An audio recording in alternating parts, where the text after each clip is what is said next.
자, 그 다음에 양도로 4번에 일반 채권자만 있어. 일반 채권자만 있으면 똑같이 저당권의 360조 초과하는 저당권자의 1년분 초과하는 이자하고 요거 일반 채권화 돼버리니까 안분 배당하겠죠. 그죠? 그렇게. 1번은 초과 채권하고 일반 채권은 안분 비례하고 동그라미 1번이 그 말이에요. 그런데 여기서 자, 초과 채권하고 일반 채권하고 안분 비례 배당하는데 요 안분 비례를 일반 채권자가 있어. 일반 채권자가 요거는 일반 채권화 되는 거고, 그죠? 여기에 또 일반 채권자가 있을 때 초과된 1년분이 초과된 이 지연 이자가 일반 채권화 되는 일반 채권하고 다른 사람의 제3의 일반 채권자가 있을 때 이 두 명 사이는 안분 비례한단 말이에요. 안분 비례 배당을 하는데 요 일반 채권자가 자, 민사집행법 이론인데 일반 밖에서 잘 모르신 분들이 많더라고. 요 안분 배당하는데 일반 채권 당연히 안분 배당해 주느냐? 안 되란 말이에요.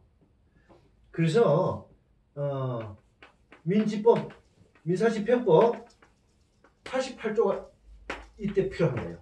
민사집행법 88조 생각나세요? 지난번 강의했던 집행 권한이 있어야 되고 집행 권한이 있는 사람 또 경매 개시결정 등기 이후에 가압류권자. 내가 천천히 하는 이유는 좀 상기하라고 그러는 거예요. 그 다음 세 번째 뭐였습니까? 민법, 상법, 기타 법률에 의해서 우선 변칙, 실체법에 의해서 우선 변칙권이 있는 자. 요 3자만이 배당 요구를 신청을 할 수가 있단 말이에요. 그럼 일반 채권자가 어떻게 해? 적어도 가압류를 신청해가지고, 그죠? 가압류를 신청하면은 경매 개시결정 등기보다 먼저 가압류 해버리면은 경매 개시결정 등기를 낼 때 집행법원 판사가 안단 말이야. 가압류권자가 있었네? 있네? 왜? 법무사도 그 경매 신청서 넣을 때 등기사항 증명서를 떼 넣어주잖아. 그럼 판사가 가압류 있었네? 당연히 배당 요구를 한 걸로 돼서 배당을 해준단 말이야. 그런데 경매 개시결정 등기보다 그 후에 가압류를 한 사람, 뒤에 가압류한 거는 경매 개시결정 등기를 한 이후에는 집행법원은 신경 안 써요. 다시 한번 그 사건에 대해서 무슨 등기사항 증명서 왜 떼봅니까 판사가? 집행법원이. 그죠? 그래서 모른단 말이야. 법원이 모르기 때문에 그 뒤 경매 개시결정 등기 개시등기 후에 뒤에 한 가압류는 꽝이다. 뭘 해야 돼? 배당 요구를 해줘야 돼. 배당 요구를 해줘야 된단 말이야. 그래서 88조에 두 번째 배당 요구를 해야 되는 할 수 있는 자라고 해서 경매 개시결정 뒤에 가압류 한사 요거 들어가 있는 이유가 그거예요. 그죠? 요 뒤니까. 집행법원이 모르니까 배당 요구 해라 이 말이야. 할 수 있는 자격을 준 거야. 근데 세 번째, 민상법에 의해서 실체법상에 아무리 권리가 있다 하더라도 민사집행법에서 배당 요구를 안 하면 꽝이야. 그래서 이게 경매를 하시려면 민사집행법에 의한 절차법적인 권리 분석이 그런 거예요, 제가. 충분히 이해가죠? 합리적으로 맞는 말이잖아. 우리가 늘 민상법 실체법에 의해서만 권리 분석, 그거는 우선순위 정도에 불과한 거예요. 민사집행법에서 민지법의 88조에서 배당 요구를 할 수 147조하고 148조 탈락이야. 요 세 개를 딱 보면은 제 책이 자세히 써져 있을 거예요. 그래서 그럼 당연히 배당 요구를 해야 할 수 있는 자를 설명했고, 일반 채권자가 안분 배당에 가만히 있어도 되느냐? 안 된단 말이에요. 이제 이 88조에 봤잖아요, 그죠? 가압류를 하든지 뒤에 했던 배당 요구를 하든지, 그게 아니면 집행권한을 법원 판결을 받아놨든지, 그 다음에 민법, 상법, 기타 법률에 의해서 우선 변제권이 실체법에 의해서 우선 변제권이 있든지. 그런데 그것도 아니야. 그게 일반 채권자는 그거 없잖아. 민상법, 일반 기타 법률에 의해서 우선 변제권이 없단 말이에요. 그러면 어떻게 안분 배당을 못 받죠? 안 되는 거야. 그래서 그 말이 그거예요. 그 밑에 써진 게 어디죠? 자, 동그라미 2번에 양으로 4의 2번 민지법 88조에 의한 제한하고 제목이 붙어 있죠. 그 밑에 거 그거 안 읽어봐도 요거만 설명드려도 이해 가시잖아. 민사집행법 88조에 의해서 제한을 가하고 있다고. 저당권의 제한 초과 금액으로 다른 일반 채권자와 동순위로 안분 배당을 받기 위해서는 저당권에 기한 경매 신청이나 채권 계산서 제출만 가지고는 안 돼요. 배당 안 해줘. 민사집행법 요건을 못 갖췄어. 그 절차법적인 권리 분석이에요, 이게. 그래서 별도의 적법한, 그러니까 제한 범위를 초과한 1년분 1년치 범위를 제한하는, 초과하는 채권에 관하여는 별도의 어떤 민사집행법상 적법한 배당 요구가 있거나 그밖에 달리 배당받을 수 있는 채권으로서 필요 요건을 갖추고 있어야 된다. 차용증 이런 거는 안 되나요? 네. 차용증 같은 경우는 안 돼요, 그거. 안 돼요. 자, 우리가 지금 마인드를 좀 바꿔야 돼요. 경매 채권자가 일종의 민사집행법에서 볼 때 민법의 권리 위에 잠자는 자와 같은 거야. 민사집행법에서는 적어도 가압류를 해두든지 또 아니면 본안법원에서 재판을 받아두든지 재판을 받아두든지 가압류를 하든지 재판을 받아두든지 뭔가를 해놔야 돼요. 근데 가만히 그 차용증만 가지고 있다가 차용증만 부수 내밀면 법원 민사집행이 뭐라 그랬습니까? 경매가 한마디로 빚잔치라 그랬잖아. 제가 우리 우스갯소리 반 섞어서 빚잔치인데 그거를 아무도 받아갈 사람 없고 이럴 때 줘도 될 경우에 법원에서 주겠어요? 민사집행법 요건에 안 맞으면 남으면은 소유자에게 돌아가 버려. 이게 배상재산에 돈이 남으면 법원에서 민사집행법 지키려고 하겠죠. 법원은 법 집행하는 기관인데. 그래서 소유자한테 돌려줘 버린다.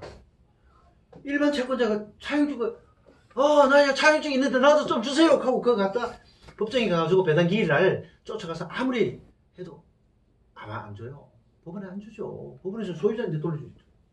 그러면은 그때는 소유자인데 돌아가는 거를 일반 채권자가 그걸 압류를 할 수 있지. 가압류를 늦었어. 돌아가는데요. 소유자한테 돌아가면 소유자는 그 다음날 가서 집행과 가서 집행부고 가서 절차 밟아가지고 제일 싸게 해가지고 법원 직원으로부터 저거 받아가지고 은행에 찾아가 버렸는데 그럼 은행은 예인들 통장을 쏴버렸는데 언제 가압류해? 물론 얘가 소유자가 미적되고 한 이틀 3일 미적되면은 제일 싸게 일반 채권자가 그 압류할 수 있죠. 가압류를. 가압류 시간이 걸리잖아요. 가압류 시간이 걸리잖아요. 그것도. 그렇죠. 채권 법원에 가압류. 들어와야 되잖아요. 일단은. 그렇죠. 채권 가압류를 법원에 신청해가지고 가압류를 할 수는 있지. 보는 거에 걸릴 걸 보는. 아니요. 가압류 보통 한 채권 가압류는 한 3일에서 한 5일 정도면 돼요. 빨리 급하게 하면 2, 3일이면 충분해. 채권 가압류. 그런데 그거는 이제 서류 요건이 이게 서류 재판이 그 대부분 변론을 열 수도 있지만 아까 결정이라고 그랬잖아. 결정. 법원이 하는 재판 중에서 변론을 열지 않고 하는 재판이 결정이란 말이에요. 판결이 아니라 결정이라고.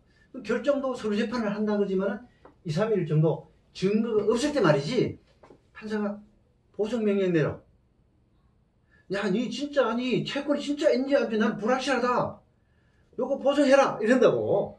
가압류할 수 있는 기획이 생기지. 빠르면. 요즘은 뭐라 그러면 옛날에는 현금 공탁을 했어. 담보 제공 명령을 하거든. 가압류 법원에서 서류 재판을 하니까 결정을 서류 재판을 하니까 변론을 안 여니까 야, 니 채권자 니 말을 내가 믿을 수가 없어. 판사가. 대신 내 가압류 결정 내려줄 테니까 담보 제공해. 옛날에는 현금 공탁을 많이 했어요. 아주 옛날에는. 제가 그 법조계 있을 때 현금 공탁, 많은 현금 공탁이야. 채권은 웬만하면 현금 공탁이었어. 지금은 서울보증. 보증보험, 그죠? 보증보험 증권 끊어 넣어버려. 그것도, 물론 채권 가압류는 증권 잘 안 받아주는 경향이 있어요. 부동산 가압류는 아예 처음부터 증권을 끊어가 넣어버린다고. 그럼 금방 나와버려, 금방. 가압류 금방 돼버려. 이 채권 가압류를 하더라도 이거는 조금 좀 상황이 다르긴 한 채권 가압류니까 다르긴 한데 어쨌거나 증권을 끊어달라고 확실해. 내가 채권을 일반 채권자가 갑의를 합시다. 이 갑이 일반 채권자 갑이 채권이 확실해. 증거도 확실해. 그리고 서류 재판은 문제가 없어. 그렇게 해서 신청 넣었더니 서울보증보험 증권으로 끊어달라고 했더니 법원에서 허락해 줄 수도 있어요. 증거가 확실하면 되거든. 근데 채권 가압류는 보증을 허락 안 하고 뭘로 하는지 아세요? 현금 공탁시켜. 그러면 내가 어떻게 해야 돼? 또 공탁법에 따라서 공탁 징서를 작성해 가지고 공탁을 해야 돼. 보증 공탁을 해야 돼. 보증 공탁을. 보증 공탁이 내가 돈만 들고 법원에 쫓아가는 게 아니라 공탁 법원에 또 공탁서를 청구서를 넣어야 돼. 이것도 결정이라는 재판이에요. 공탁이 하자가 없다. 그럼 공탁 딱 허가가 난다고. 공탁 허가가 나면 그걸 공탁관을 통해서 공탁 공무를 통해서 공탁관을 통해서 공탁을 해줘야 돼. 하고 공탁회에서 하고 공탁을 하고 거기서 주는 서류 공탁됐다는 그 서류를 가지고 집행법으로 넣어줘야 돼. 그때 채권가압류 결정이 나온단 말이야. 한참 돌아요. 그 이게 어쩔 수 없이 이 소유자인데 지급되는 게 가압류가 될 수가 있죠, 그죠? 가압류 소유자인데 돌아가는 거를 채권가압류 해버린다. 채권가압류. 근데 현실적으로 어려워요. 쉽지 않아. 쉽지 않아요. 그날 바로 찾아가면은 예. 대책 없잖아요. 그렇죠. 그러니까 이제 법리상 그렇다는 얘기예요. 법리상 요게 동그라미 위에는 그거는 제한은 그거고요.